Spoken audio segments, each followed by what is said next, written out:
Hi everyone. So this is my recorded clinical journal number 1, and my name is Maria Jose Paredes, and I am a 4th year here at the Mel and a 3rd year nursing student. And I'm just going to be speaking about my clinical experience and, reflecting on everything that I've been through these past couple of years as a nursing student and in my personal life. And at the beginning of each semester, I always like to ask myself what I want my intentions to be for both of my clinical sites and what my purpose is going to be for the clinical site. And number one, in my med-surg rotation, my intention, my purpose for this was I wanted to learn how to center myself when patients became demanding, or if I had a negative interaction with them, how could I make it positive in the moment? If all their needs physically and emotionally were being tended to, how could I make their stay more positive and make an impact? And I think it's easy to get frustrated when you're not seeing the outcomes, especially in our time at clinicals. It's so limited. We only get to see the patient for 6 hours a day, and the next time we come back, the patient may or may not be there.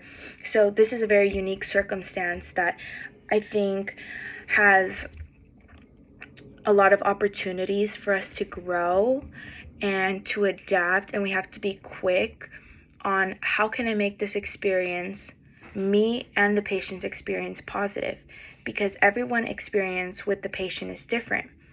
And assessing every aspect of their life, such as making sure that they have a support system, maybe they need to be reconnected with their faith, where are they scared of anything, is there a trauma behind it? I want to be able to make the patient's half glass empty turn to a half glass full. And for my mental health rotation, my intention for this semester, I wanted to understand from the very beginning. I never truly understand what these patients are going through, because yes, mental health disorders and a mental health condition is extremely common, and I think every single one of us has struggled with some type of mental health issue. But there's also a gravity, and these patients are in the hospital because the severity of their condition and of their mental health disorder is extreme. So trying to understand and empathize with them, to not be able to control your mind or your thoughts, I can only imagine is so mind-boggling, and so you feel so out of control. And you never really understand what the patient goes through and what the families go through, because there's someone, and there's somebody's daughter, there's somebody's son, there's somebody's father, brother, sister, there's somebody to someone. And I always think about, if that were my family, what would I want to be done? And I made it my goal at the beginning of the semester to sympathize. That was going to be my intention, to recognize that these patients are actual human beings, because I feel that that's a decent human right, and it's the minimum thing that we as nurses can do. Sometimes doctors, they just have to get through their list of patients, and that's all they can do. And I don't want to be part of that statistic of not seeing them as humans. And I really wanted to be aware of this all the time and really implement this. And this was a priority of mine, and I'll share my experiences on whether I've been successful or not. And even prior to creating this journal and to being in Sister Darlene's class, I always wanted an intention. I feel like in this profession, and early on I shared in one of the very early classes that we're required to be extremely selfless, and we're required to be extremely selfless and to be compassionate first and foremost. And that takes a lot away from our own physical and emotional well-being, but it's a choice. It's a choice that we make every day, just like the choice to love somebody every day it's the same intention. And when my patients and my patients' families are worried, sad, angry, anxious about the unknown, so am I, If they hurt, I hurt. And because I personally know what it feels like to be in the patient's shoes, because I myself have been a patient, it only makes that experience for me so much more impactful. And with that being said, without even knowing if I was practicing self-exploration prior to this class, I want to continue doing so because I take little bits and pieces here every day. I think about, my high note at the end of the day of clinical and my low note and what I could fix, because this is only going to continue to make me better and better as I go on. And so as I was saying, in the first couple of classes, we were encouraged to use this and to use different forms of art or images and other means to reflect upon our lived experience. And there's something that I saw on social media, which I'll put right here. It says, being a nurse isn't about good grades and money. No book can teach you how to cry with the patient. No class can teach you how to tell their family that their loved one has died or is dying. No professor can teach you to find dignity in giving someone a bed bath. A nurse is more than pills and the charting. A nurse is being able to love in the weakest of moments. A nurse is more. And when I read that, I was just, literally speechless, out of words. It really made me think about, wow, I'm so much more. And it also made me think about this prayer that I found when I first started nursing school, and I've been using it since nursing school every single semester. When I have a low moment in my clinical, I just quickly pop it up on my phone. And I feel that it reflects a lot of the CSJ charisms as well that we talked about in class. And, I was putting the pieces together. And in the prayer, I'll also put it here, a nurse's